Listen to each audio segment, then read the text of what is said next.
Si nous entendons par vérité la caractéristique que possède une proposition, pensée ou communiquée, dès lors qu'elle est conforme à la réalité sur laquelle elle porte, alors nous sommes invités à reconnaître que nous avons à notre disposition des vérités qui ne proviennent pas de la science. En effet, le point central de cette définition est l'idée de conformité entre deux domaines. D'un côté, ce que nous pensons dans l'espace privé de notre pensée, et de l'autre, ce qui fait partie du domaine commun de la réalité. Ainsi, lorsque quelqu'un pense ou affirme que Neil Armstrong a marché sur la Lune le 21 juillet 1969, la vérité de sa proposition dépend de ce qui s'est déroulé réellement, c'est-à-dire dans la réalité. Il pense et dit vrai dans la mesure où sa proposition décrit correctement le réel.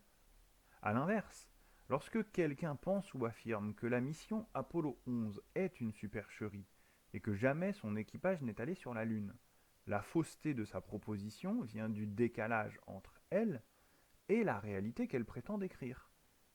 Il est bien difficile de définir la vérité sans employer le concept de conformité ou des concepts proches, adéquation, correspondance, fidélité.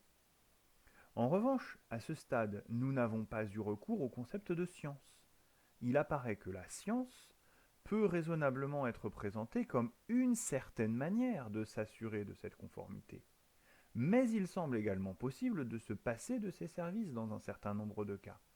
Notre définition de la vérité nous révèle que la science n'est pas une étape incontournable sur le chemin de la vérité. Elle est une voie intéressante, mais pas la seule. Au premier chef, nous mobilisons pour nous renseigner sur le réel une connaissance empirique, c'est-à-dire une connaissance fondée sur les capacités de nos cinq sens, autrement dit sur nos expériences sensorielles.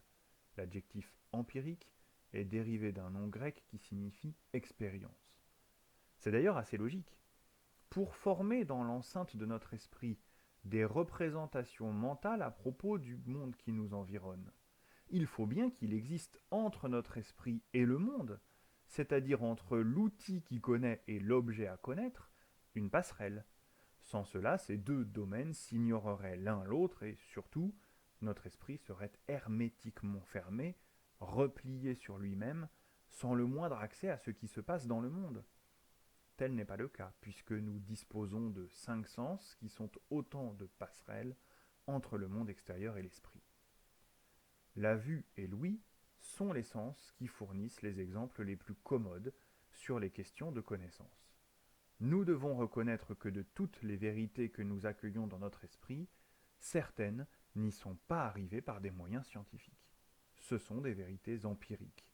Les renseignements vrais que nous détenons sur nos proches, leur apparence, le son de leur voix, leur personnalité, leur nom, etc., nous arrivent par les canaux des sens. Et lorsque nous voulons nous assurer de la vérité d'une proposition, ce sont nos sens que nous consultons pour comparer le réel à la proposition évaluée. Que quelqu'un me dise qu'un proche a changé de coupe de cheveux ou qu'il a grandi et est muet, je solliciterai ma vue et mon ouïe pour savoir si cela est vrai. Prenant acte de l'importance des sens dans la formation des savoirs et des vérités, le philosophe John Locke souscrit à une doctrine qu'on nomme l'empirisme, la doctrine qui accorde une place centrale à l'expérience. Selon lui et les autres partisans de cette doctrine, les sens sont les seules voies d'accès par lesquelles une idée, et donc potentiellement une vérité, peut se frayer un chemin jusqu'à notre esprit.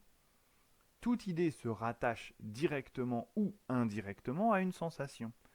Tel est le sens de la devise des philosophes empiristes. Rien n'est dans l'esprit qui n'ait d'abord été dans les sens. Il faut concevoir la connaissance comme un processus qui commence par les idées les plus élémentaires, celles que l'observation nous fournit, et qui évolue en se complexifiant peu à peu pour aboutir aux connaissances les plus élaborées et aux idées les plus abstraites. En ce sens, un empiriste dirait qu'il ne peut pas n'y avoir de vérité que scientifique, puisque, pour en arriver là, il faut impérativement se fonder sur quelques vérités empiriques. La science est seconde, l'expérience prime, donc la science ne peut être seule.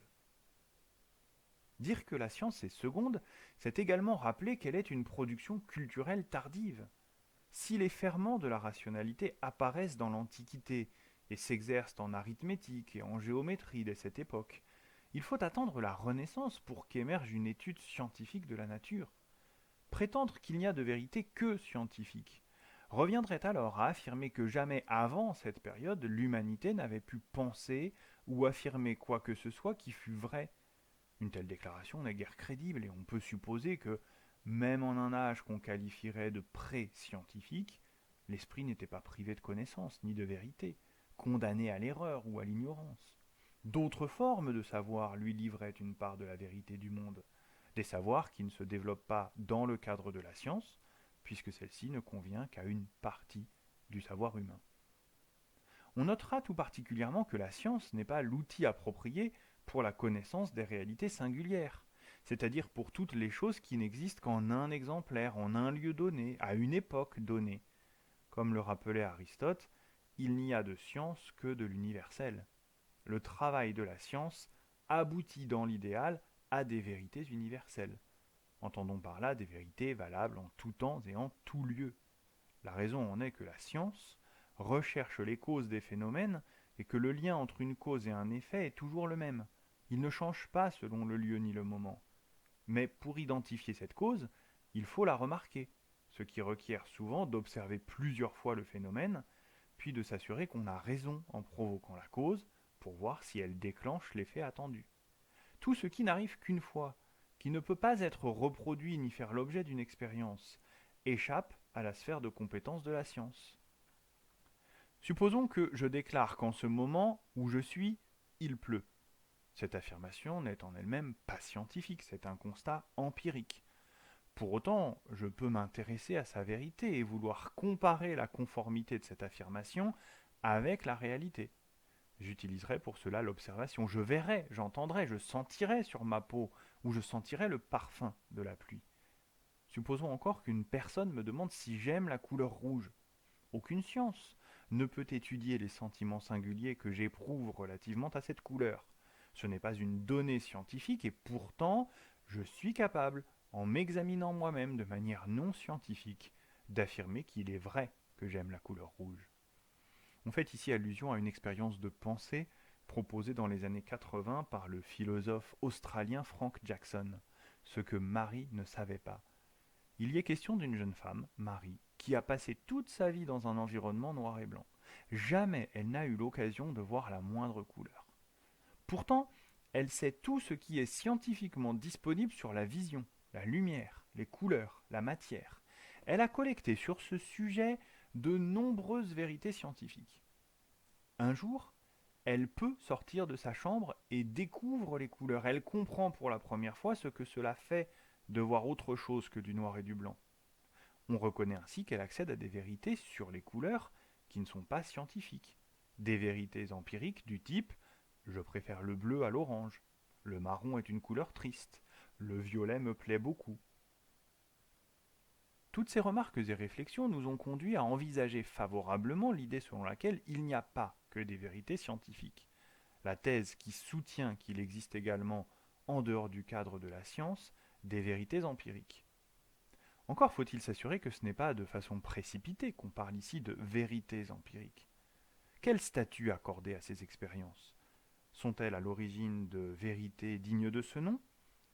Le philosophe des sciences, Antoine-Augustin Cournot, dans un essai paru en 1851 sous le titre Essai sur les fondements de nos connaissances et sur les caractères de la critique philosophique, expose quelques bonnes raisons de reconsidérer la question. Son point de départ n'est pas sans rappeler la formule aristotélicienne, qui réserve la science aux expériences que nous pouvons renouveler et pour lesquelles, par conséquent, une expérimentation est possible. Pour qu'une observation puisse être qualifiée de scientifique, il faut qu'elle soit susceptible d'être faite et répétée dans des circonstances qui comportent une définition exacte, de manière qu'à chaque répétition des mêmes circonstances, on puisse toujours constater l'identité des résultats, au moins entre les limites de l'erreur qui affectent inévitablement nos déterminations empiriques. Il faut en outre que, dans les circonstances définies, et entre les limites d'erreur qui viennent d'être indiquées, les résultats soient indépendants de la constitution de l'observateur. ou que, s'il y a des exceptions, elles tiennent à une anomalie de constitution qui rend manifestement tel individu impropre à tel genre d'observation, sans ébranler notre confiance dans la constance et dans la vérité intrinsèque du fait observé. Mais la suite de son propos ouvre une perspective différente de celle que nous avons envisagée jusqu'à présent, et nous contraint à nous demander si nous ne sommes pas allés un peu trop vite en besogne. Que se passe-t-il en effet lorsqu'on a affaire à un phénomène qui ne peut se conformer aux exigences énoncées ici par Cournot? Il n'est pas certain que nous soyons autorisés à en conclure qu'il y a d'autres sortes de vérités que la vérité scientifique. Nous devrions plutôt, suggère Cournot, en tirer la conséquence que la vérité des propositions liées à ce phénomène est compromise. Dans les lignes qui suivent notre premier extrait, il prend le cas de la tentative menée à son époque pour élaborer une psychologie scientifique. Mais rien de semblable ne se rencontre dans les conditions de l'observation intérieure, sur laquelle on voudrait fonder une psychologie scientifique. D'une part, il s'agit de phénomènes fugaces, insaisissables dans leur perpétuelle métamorphose et dans leur modification continue. D'autre part, ces phénomènes sont essentiellement variables avec les individus, en qui se confondent le rôle d'observateur et celui de sujet d'observation. Ils changent, souvent du tout au tout, par suite des variétés de constitution qui ont le plus de mobilité et d'inconstance, le moins de valeur caractéristique ou d'importance dans le plan général des œuvres de la nature. Que m'importent les découvertes qu'un philosophe a faites ou cru faire dans les profondeurs de sa conscience, si je ne lis pas la même chose dans la mienne, ou si j'y lis tout autre chose. Si le critère majeur de la scientificité d'une discipline est la possibilité de reproduire les phénomènes qu'elle étudie à l'identique, afin que n'importe quel observateur puisse vérifier les résultats qu'un autre prétend avoir obtenus, alors il convient d'admettre deux choses. D'une part, cette discipline n'a pas le droit de revendiquer une quelconque scientificité. D'autre part, et sur ce point Cournot nous engage à aller plus loin que ce que nous avions fait avant, les propositions qui constituent cette discipline sont réévaluées et même dévaluées, perdant le statut de vérité scientifique pour s'en tenir à celui d'opinion. Leur vérité est mise en doute. En fin de compte, il se pourrait bien que seul ce qui est scientifiquement établi mérite pleinement le titre de vérité, si bien que notre première idée s'effondre. Au cours de cette première étape de notre réflexion, nous avons mis à l'épreuve de l'argumentation l'idée selon laquelle il existe bel et bien des vérités extra-scientifiques. Nous les avons appelées vérités empiriques. Toutefois, constatant qu'elles ne bénéficiaient pas du soutien de la démarche scientifique, nous avons dû interroger leurs prétentions à la vérité et reconnaître que des opinions issues de l'expérience seraient abusivement appelées des vérités. Ne faut-il pas dès lors admettre que toute proposition ne peut légitimement être qualifiée de vraie qu'à la condition d'être scientifique? Et même, n'est-ce pas une des conditions du progrès de la connaissance que de distinguer les authentiques vérités des simples opinions?